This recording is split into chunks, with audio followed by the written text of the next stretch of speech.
Alléluia. Vous savez, pour moi, c'est une joie d'apporter la parole de Dieu.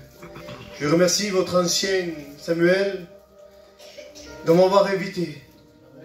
Cette confiance qu'il y a pour annoncer la parole de Dieu. Vous savez, j'étais assis, je regardais l'église. Dieu me disait dans mon cœur, Isaac me disait, c'était pas toi-même, c'est pas l'église Narbonne qui t'a réuni de ce lieu. C'est Dieu. Amen. Dieu t'a réuni ce soir pour écouter la parole de Dieu. Et ce soir, j'ai venu avec un but, moi, avec un message. Toute la journée, je me suis préparé à un message. Dieu m'en est témoin. Je suis jeune étudiant, on a monté ensemble avec le frère Angelo. Et là, vous savez, assis à travers les témoignages, à travers que les frères qui ont parlé, Dieu m'a donné, je vais dire simplement le message que j'ai fait le premier jour. Le premier jour que j'ai fait, quand j'ai descendu de mon école biblique, j'ai prêché le premier message. Et ce soir, Dieu me pousse à prêcher le premier message. Parce que nous ne voulons pas parler de nous-mêmes, mais nous voulons parler selon que Dieu veut. Parce que le mot de l'homme peut tomber à terre, mais le mot qui descend du ciel tombe du cœur. Il transforme, il guérit du cœur brisé. Alléluia. Et ce soir, nous voulons lire la parole de Dieu. Nous savons que Dieu est là. Moi, dans mon cœur, je le ressens que Dieu est là. Parce que je me sens poussé par Dieu. Alléluia. La Bible dira dans 1 Corinthiens, chapitre 1, au verset 18. La Bible dit, car la prédication de la croix, c'est une folie pour celui qui périsse. Mais pour nous, qui nous sommes sauvés, alléluia, c'est une puissance de Dieu. Lorsque l'apôtre Paul parle de ce verset, c'était son vécu lui. Comment c'est possible que Paul peut parler et dire, je ne veux pas qu'autre chose que le sacrifice de la croix. Parce qu'en ce moment de la croix, la sacrification de la croix, il est avec l'apôtre Jean. Comment c'est possible que Paul parle? Parce que Paul a vécu une expérience particulière en ce moment. Alléluia, j'ai béni Dieu. Parce que la folie de la croix, Paul a vécu pendant 20 ans. La folie veut dire marcher contre Dieu. Rébellion contre Dieu. Guerre contre Dieu. Voilà pourquoi Paul marque ce verset. Mais Paul, avant de sa conversion, il s'appelait Saul. Alors qui était Saul? On va lire la parole de Dieu. Saul, c'était un pharisien. Saul, c'était un citoyen romain. Saul, il était dans la tribu de Benjamin. Ah, la Bible dit qu'il était né à Tarse. Il a grandi au pied de Gamaliel. Qui est-il Gamaliel dans la Bible? Mais Gamaliel, c'était un docteur de la loi. Un chef de pharisien. C'est pour cela que Saul, dans son cœur, régnait la méchanceté. Il persécutait l'église. C'était son travail à lui. Lui, quand il voyait un chrétien, quand il voyait un enfant de Dieu, il détruisait. Il a aussi assisté de l'application d'Étienne. Saul était en guerre contre Dieu. Mais dans le livre d'Actes, la Bible dit que Saul était en route de Jérusalem à Damas. Parce que dans Damas, Saul avait entendu parler qu'il y avait des disciples qui annonçaient l'évangile. Des disciples qui annonçaient la bonne nouvelle. Comme aujourd'hui, nous sommes en train d'annoncer une bonne nouvelle pour ta vie. Amen. Alléluia. Et la Bible dit, je regardais de chemin. Avant, il n'y avait pas de voiture. Hein. Avant, c'était à pied avec les chevaux. Mais je peux dire la part de Dieu que Saul ne regardait pas la distance. De Jérusalem à Damas, il avait 317 km. Rendez compte, pour un seul but, détruire. Mais j'ai béni Dieu. J'ai béni Dieu. Amen. Parce que le nom Saul signifie demandé par Dieu. Ce que Saul ne savait pas, dans le chemin qu'il empruntait pour aller à Damas, Jésus a demandé un rendez-vous. Alléluia. Crois-tu que ce soir Dieu t'a demandé un rendez-vous? Si tu es là parce qu'il y a un rendez-vous de Dieu. Il n'y a pas d'hasard avec Dieu. Ça n'existe pas d'hasard avec Dieu. Tout est contrôlé par Dieu. Si tu es là, ne dis pas c'est un tel qui m'a appelé. Non, c'est Dieu qui t'a appelé. Et là, Saul, quand il rentre, il a pris rendez-vous dans Acte 9, verset 3, dans le chemin de Damas. Il a eu le tout à coup. Crois-tu que ce soir, Dieu peut changer les circonstances dans ta vie? Amen. Amen. Crois-tu que Dieu est capable d'arrêter tes pas au endroit où tu te trouves? Amen. Crois-tu que ce soit le tout à coup de Dieu? Amen. Alléluia. Et là, le tout à coup, la Bible dit, dans le ciel est descendue une lumière. Alléluia. Une lumière qui est en train avec Saul. Et la Bible dira qu'il avait entendu la voix de Jésus. Mais la Bible dit quelque chose. Que Saul était accompagné par ses amis. Ses amis aussi, ils n'ont pas vu, il n'a pas vu la lumière. Mais eux, ils ont entendu la voix de Dieu. Mais je peux dire de la part de Dieu. Je peux dire de la part de Dieu. Je disais, Seigneur, qu'est-ce qui t'a révélé en Saul?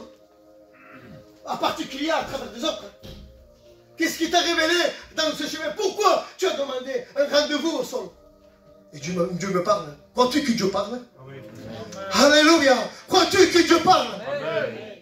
Et là, Jésus dans ce chemin de Damas, il a révélé quelque chose. Jésus a révélé quelque chose. Dieu, que l'homme, que le monde que nous vivons ne peut pas te révéler. C'est la révélation de la croix. Amen. Alléluia. La révélation de la croix. Parce que la révélation de la croix a ouvert les yeux de Saul. Amen. Ah oui. Je lui dis qu'il est aveugle. Oui, quand il y a un face avec Dieu, tu ne vois plus de la même manière comme tu vois. Voilà. Tu ne vois pas comme le monde voit. Tu changes, ton regard en train de changer. Amen. Mais peut-être tu es semblable. Semblable à les amis de Saul. Les amis de Saul avaient simplement entendu la voix de Dieu. Mais il n'y avait rien qui a changé dans leur vie. Peut-être combien de fois tu as entendu parler de Dieu? Combien de fois le serviteur Samuel, les autres serviteurs Angelo, les autres serviteurs des émissions que vous avez reçues, combien de fois on parlait de Dieu? Combien de fois tu as entendu? Mais il n'y a rien qui ne se passe dans ta vie. Alléluia. Pour que la vie change, il y a une seule chose. Demande-lui à Dieu, Seigneur, révèle-moi la croix. Amen. Ah, j'en peux plus, je ne veux pas rester dans cette situation. Révèle-moi la croix. Mais tu dis, pourquoi dans le monde, dans l'endroit que je rentre dans l'église, je ne vois pas la révélation de la croix? Pourquoi? Parce que l'ennemi aujourd'hui est en train d'aveugler. Ce soir, j'ai dit ce qu'il y a dans mon cœur. L'ennemi est en train d'aveugler. Mais qu'est-ce qui est en train d'aveugler? L'ennemi ne t'empêchera pas de venir à la réunion. Écoute-moi bien ce que j'ai dit. C'est pas la... J'ai dit... Je parle, je dis simplement qu'il y a dans mon cœur. C'est pas parce que tu viens à la réunion que tu es sauvé. Tu peux te cacher dans les réunions. Tu peux venir à la réunion. L'ennemi ne t'empêchera pas.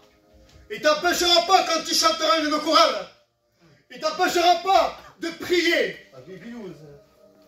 Mais quand tu diras, Seigneur, maintenant je me lèverai. Je ne veux pas regarder la croix. Je veux contempler. Là, l'ennemi s'en... L'ennemi est en train, alléluia, de cacher. Et quand tu regardes à Dieu, quand tu dis, Seigneur, me fais montrer la croix, l'ennemi là se lèvera contre toi. Mais j'ai béni Dieu. Je disais, Seigneur, pourquoi l'ennemi veut cacher aujourd'hui? Cacher aujourd'hui le monde entier la révélation de la croix. Parce que dans Romains 6, 23, qui dira, car le salaire de péché, c'est la mort.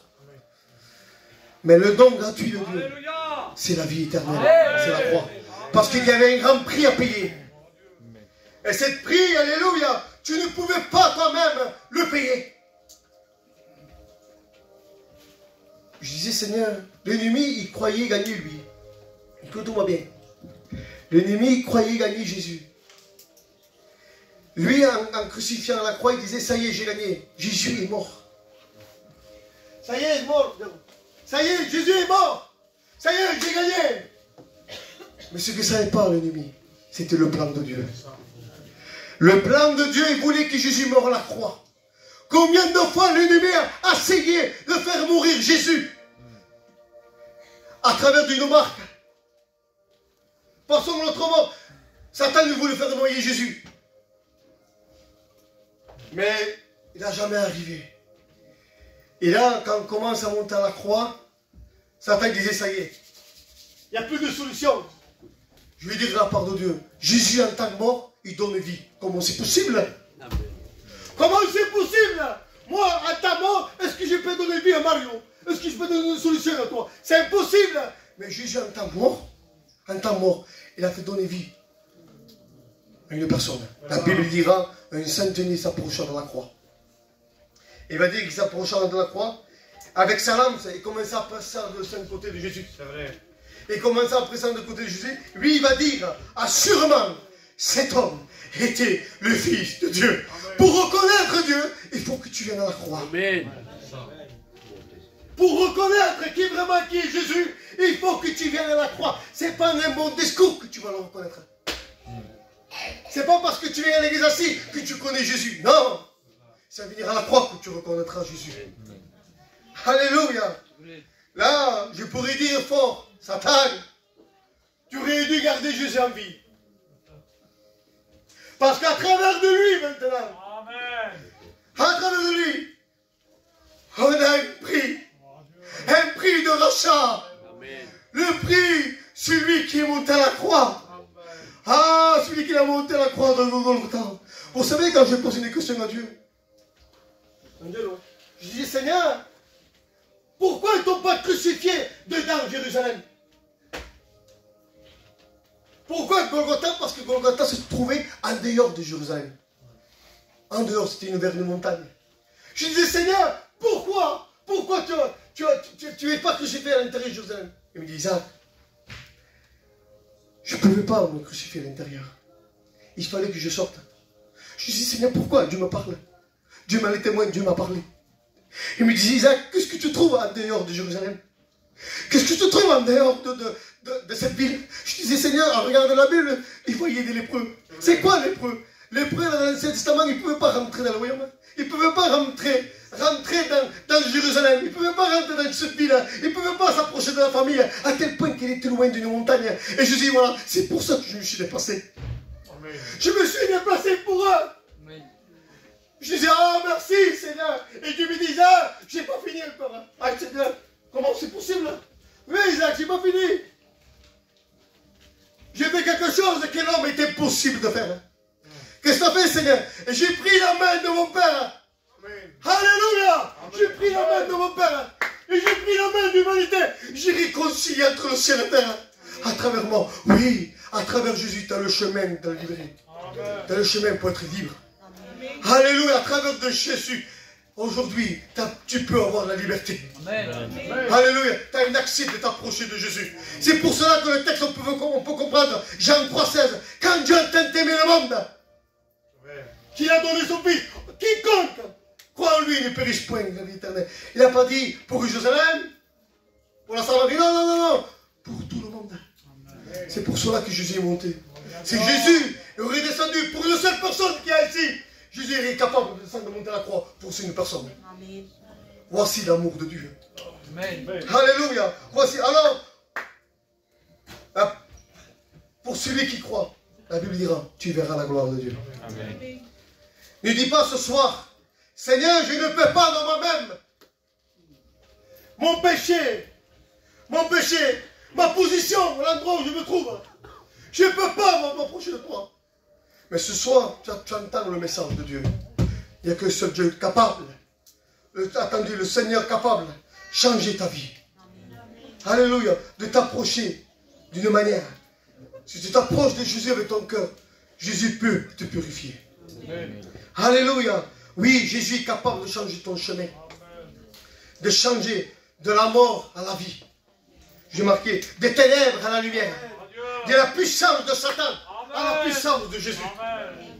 Dieu est capable de changer les circonstances dans ta vie. Quand Saul a eu le face-à-face avec Dieu, Paul a retrouvé l'identité. Il ne s'appelle plus Saul, il s'appelle Paul. Et ce soir, je ne sais pas comment t'appelle le monde. Je ne sais pas de quelle identité il t'appelle. Mais ce soir, veux-tu retrouver la véritable identité? Comment tu t'appelles? Alléluia. C'est venir au pied de la croix. Si tu viens au pied de la croix, il y a une solution pour toi. Sache quelque chose. Si ce soir tu n'acceptes pas la croix, il y a un jugement contre toi. Une condamnation sur toi. Ce n'est pas un conte de fées que j'ai en train de prêcher. C'est une réalité. Amen. Parce que la Bible dit, il n'y a pas d'homme juste sur cette terre. Ils sont tous pécheurs privés de la gloire de Dieu. Le roi David a dit quelque chose. Ma mère m'a conçu dans le péché. Alléluia. Et je suis né dans l'iniquité. Et il n'y a pas de juste au milieu de nous. Le seul juste qu'on peut avoir, c'est quand ils sont proches de la croix. Quand les frères, quand on s'approche de la croix, on était juste. Parce que le juste, c'est Jésus qui peut te donner. Alléluia. La Bible dit, celui qui ne veut pas la croix, j'ai marqué. La Bible dit, celui qui a le Fils, celui qui accepte Dieu, celui qui a le Fils a la vie. Amen. Et celui qui n'a pas le Fils, n'a pas la vie. Et ce soir, je te pose la question. Réponds-vous à toi-même. Est-ce qu'il t'a le Fils en toi? Si Dieu veut chercher aujourd'hui, si Dieu veut chercher aujourd'hui l'Église, où pars-tu pour l'éternité? Ne joue pas avec ton grand salut aujourd'hui. Aujourd'hui, je me donnerai. Pas maintenant, parce que demain, il y a une fête. Ou après-demain, il y a une autre chose. Je me donnerai plus tard, moi. Mais si Dieu vient le jour qu'il y a une fête, où pars-tu pour l'éternité? Alléluia. Je vais dire simplement le mot que Dieu a dit dans la croix. J'arrêterai avec ça. Dieu va dire, tout est accompli. Amen. Ah, c'est rien, mais c'est quelque chose de fort. Ce que l'homme était possible de réconcilier, Jésus nous réconcilie avec le ciel. Dieu va dire, tout est accompli. Dieu ne nous a pas payé à chacun d'entre nous avec notre or, avec de l'or, avec de l'argent, mais à travers le sang de Jésus. C'est à travers de lui. Si l'ennemi vient ce soir, te condamner, t'accuser avec les feuilles que tu as entre tes mains, tu dirais simplement les fautes que tu as fait, la condamnation du péché. Il t'accuse. Que personne ne peut pas te payer. Tu sais de donner ta feuille.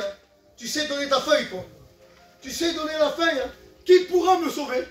Qui pourra me pardonner à moi? Il n'y aura personne.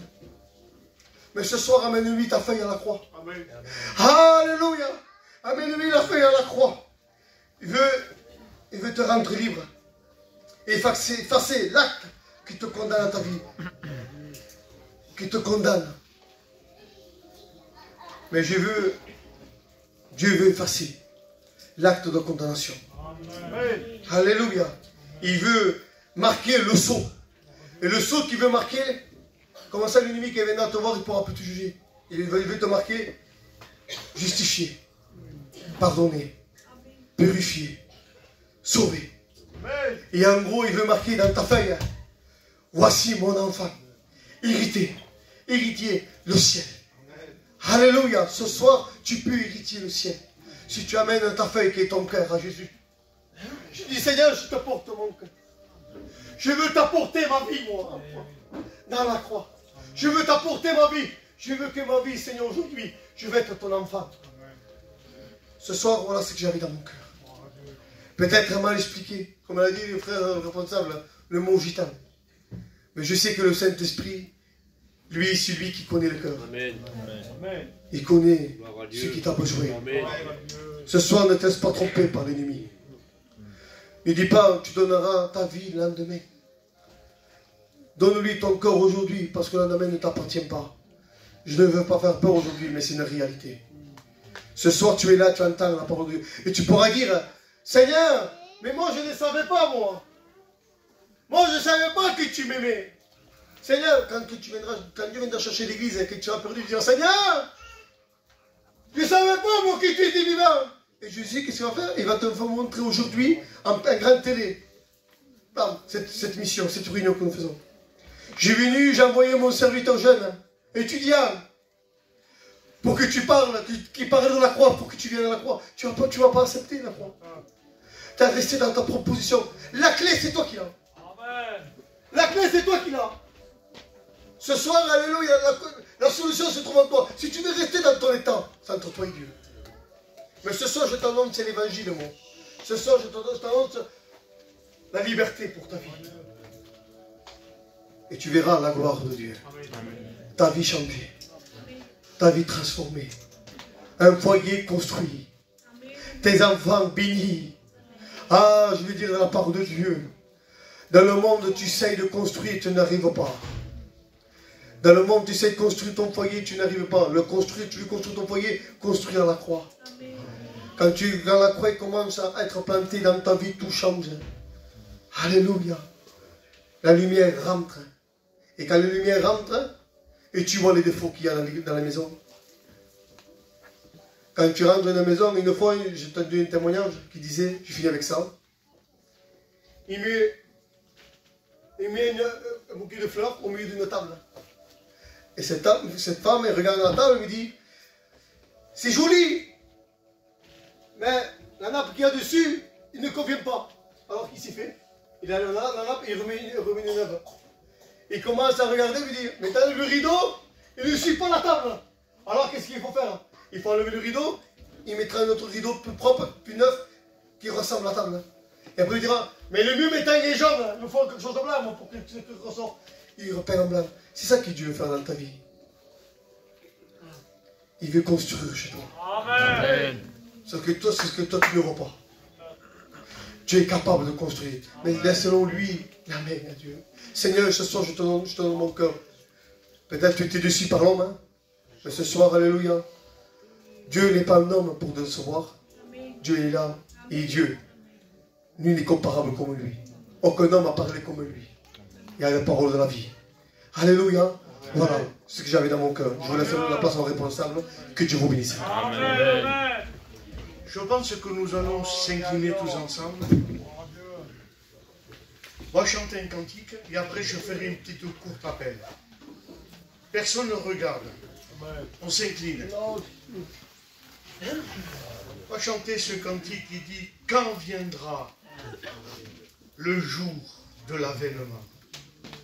Et je voudrais que ce soit vraiment un message avec un cœur de dire « Seigneur, quand viendra le jour de l'avènement ?»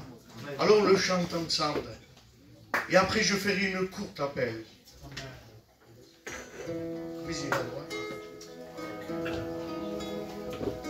Quand viendra le jour de l'avènement.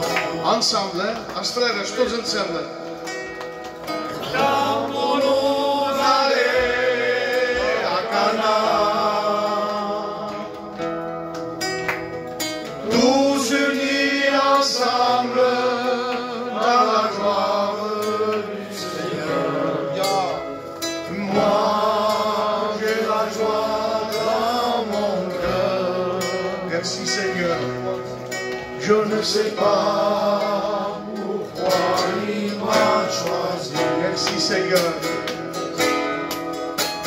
Moi, de tout mon âme, je le bénis. Seigneur, je sois prêt quand la trompette sonnera. Il y a longtemps que j'attends ce jour-là. On le reprend encore. Quand viendra le jour de l'enlèvement, quand pour nous aller à Cana, tous unis ensemble dans la gloire du Seigneur. Moi, j'ai la joie dans mon cœur. Je ne sais pas pourquoi il m'a choisi. Seigneur. Moi, de tout mon âme, je le bénis. Seigneur, que je sois prêt quand la trompette sonnera. Il y a longtemps que j'attends ce jour-là. Alléluia, Maranatha. Merci Seigneur. Merci Seigneur.